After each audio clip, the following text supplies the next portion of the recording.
নমস্কার বন্ধুরা, কেমন আছেন সবাই? দীপাস ঘরকন্যা এবং ভ্রমণে আপনাদের সকলকে স্বাগত জানাই। আজ আমি খুব তাড়াতাড়ি মাখা সন্দেশ কীভাবে বানানো যায় সেটা আপনাদের সঙ্গে শেয়ার করব। তার জন্য আমি ছানা নিয়েছি। ছানাটাকে খুব ভালোভাবে মেখে নেব। এভাবে চটকে ভালোভাবে মেখে নেব। ছানাটা মেখে নিয়ে পরিমাণ মতো খেজুর গুড় দেব। আপনারা চাইলে চিনি দিয়েও করতে পারেন, কিন্তু আমি আজ খেজুর গুড় দিয়েই করব। এবার আপনারা যেরকম পরিমাণে মিষ্টি খেতে চান মাখা সন্দেশটা, সেই পরিমাণে গুড় দেবেন। দিয়ে ভালোভাবে আবার মেখে নেব। দেখুন এভাবে মাখা হয়ে গেছে। এবার কড়াইতে একটু ঘি দিয়েছি, ঘিটা গরম হয়ে গেছে। এর মধ্যে পুরো মাখাটা ঢেলে দেব।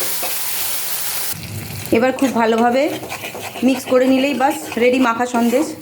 যেরকম চাইবেন সেভাবে হবে। আপনারা যদি নরম পাকে খেতে চাই তাহলে খুব বেশি শুকনো করবেন না, ঠান্ডা হয়ে যাওয়ার সময় জমে যাবে। আর যদি একটু টাইট খেতে চান তাহলে একটু বেশিক্ষণ সময় ধরে এটাকে নাড়বেন আর কি, শুকনো করে নেবেন। হলো তো, খুব তাড়াতাড়ি মাখা সন্দেশ দোকানের মতোই হয়ে যাবে একদম। আশা করছি আজকের আমার এই ভিডিওটা আপনাদের ভালো লেগে থাকবে। যদি ভালো লেগে থাকে তাহলে অবশ্যই আমার চ্যানেলটাকে লাইক করবেন, শেয়ার করবেন, সাবস্ক্রাইব করবেন এবং কমেন্টে লিখে জানাবেন যে কেমন হলো। চ্যানেলটাকে সাবস্ক্রাইব করে আমার পাশে থাকবেন। আর যদি কেউ ফেসবুক থেকে দেখেন তাহলে অবশ্যই আমার পেজটাকে ফলো করে দিয়ে আমার পাশে থাকবেন।